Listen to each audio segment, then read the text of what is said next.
so today we're going to do lesson 9, which variable to solve for. So it's a continuation of lesson 8. So we're just looking to rearrange equations. Here's some problems that you needed help with on your homework. Got lots of questions about them. So if we're solving for x, what did we have to do?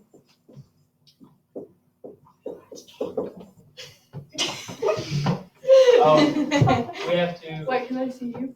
We have to subtract or add 10 to one side and then add to the other side. Okay, and what do we call that? What are you combining? Like terms? Like terms. Okay, so we're going to add 10 to both sides. And then we didn't do anything with 2x or 5y, so we just bring it down. So we have 2x plus 5y. Negative 10 plus 10 cancel out, and that equals 10 plus 20 is 30. Then what do? I'm trying to get x by itself. You divide. 5y. We don't want to divide yet, because x isn't by itself, so we want to get everything else away. You subtract 5y. Yes, so we're going to subtract 5y from both sides. Bring down the 2x. 5y minus 5y cancel out. And then do I have like terms over here? 30 minus 5y. No. No, so I can't add or subtract those terms, so I just write down what I have. 30 minus 5y. Okay. So now we're to the step where you said before where we can divide. So this is 2 times x. To undo that, we divide both sides by 2. Oh, you're the birds? I don't know more. Okay, so when we do that, that cancels out and we're just left with x. Okay, what about this side? This stays. So you that's can 15 divide. minus. So you do like 30 divided by 2 and then. So we can do that. 30 divided by 2 is 15. Okay, and then negative 5 divided by 2 is going to give us a decimal, or we can leave it as a fraction, minus 5 over 2y. Okay. If you type this one in, it would still be equivalent. So you're still going to get the same thing, and you can just type that in your calculator as well and get the answer if we know the value of y. The next one, it asks you to solve for y. So you would do the same thing, only you would be getting y by itself instead of x. Okay. All right, so the second problem everyone had problems with on the practice problems, that's a lot of problems, was the one about almonds and figs. So it gave you the equation, and it asked you how many pounds of figs you would need or something else you would need if you bought so many almonds. So if I knew that A equaled 2, what do I do to solve that problem? You just plug 2 where A is. So you would plug it in and solve. So I would have $1.50 times 2 instead of A plus $2.50 times F equaled $12.50. Okay. And then you would solve and rearrange it just like we solved for X over here, but you're trying to find A. So what's 150 times 2? 3.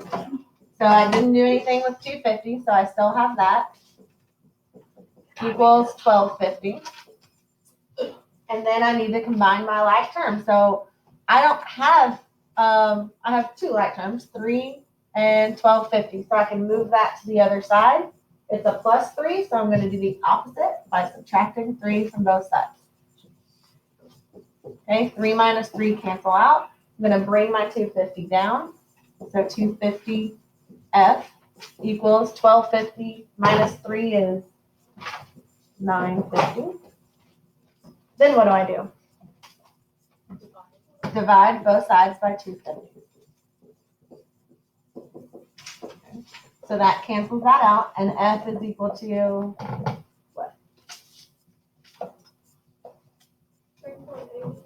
380.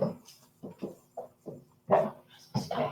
So now we know that if I bought 2 pounds of almonds, I would buy 3.8 pounds of figs.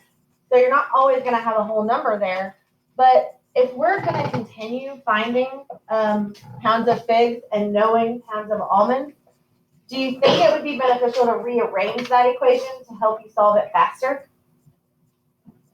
Kind of like we solved for X over here. So that's what you would want to do here to kind of help you out. So I'm going to change the color. So if I rearrange this, what did I essentially do? What term did I move over? The 150A? The 250F? Which one did I move? If I'm solving for the pounds of figs.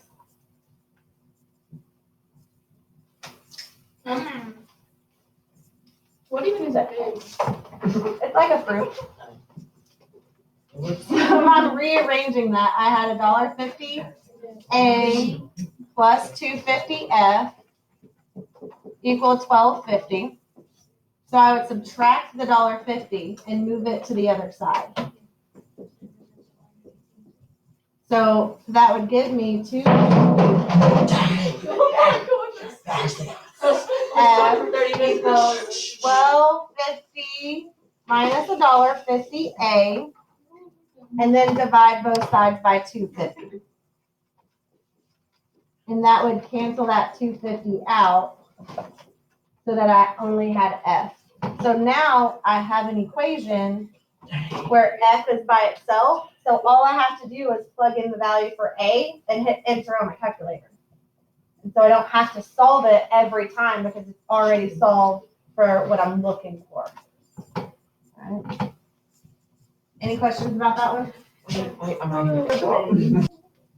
All right, so let's look at how we need to rearrange another equation. We've got an automobile manufacturer, and they're preparing shipments of cars and trucks that carry 21,600 tons.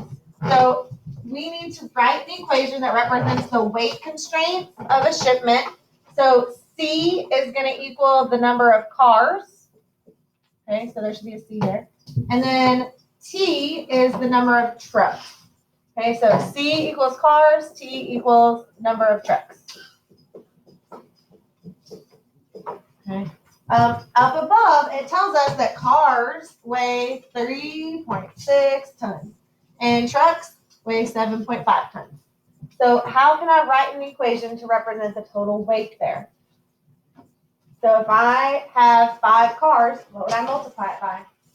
Now, how much 5 cars weigh? 3.6. So I'm going to have 3.6 times the number of cars, C, plus, how much do trucks weigh? 7.5. So plus 7.5 times T, the number of trucks I have. And that's going to equal how much weight? 21,600 tons.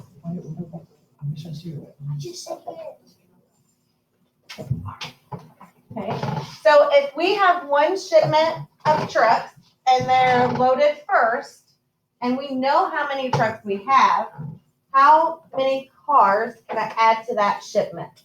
So this bottom question is just asking you, if I load 480 trucks, how many more cars can I put on there? Okay, so take a moment and see if you can figure that one out.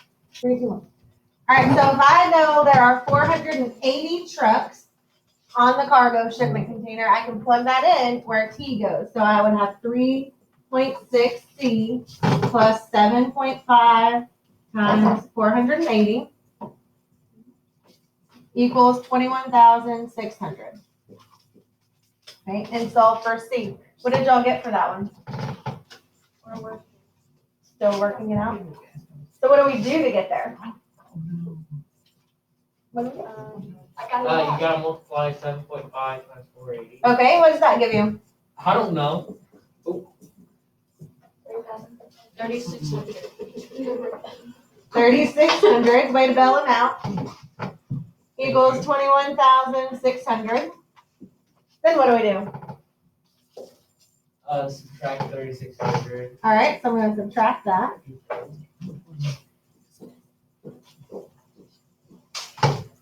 Bring down my 3.6.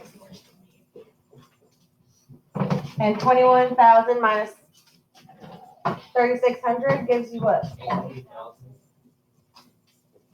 Then what do we do? Divide 3.6. All right. So I'm dividing both sides by 3.6. And C equals how many cars? 5,000.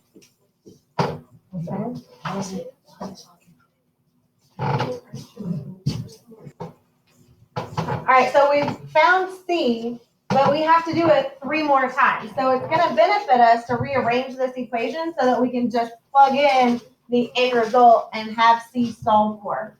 So what we basically did was subtract the T term from the 21,600 and divided by 3.6. So we rearranged it to where 21,600 minus 7.5 T was being divided by the 3.6. And that gives us C. So now when I want 1,500 trucks, I can just type this equation and replace T with 1,500 and hit enter on my calculator and figure that out way more quickly.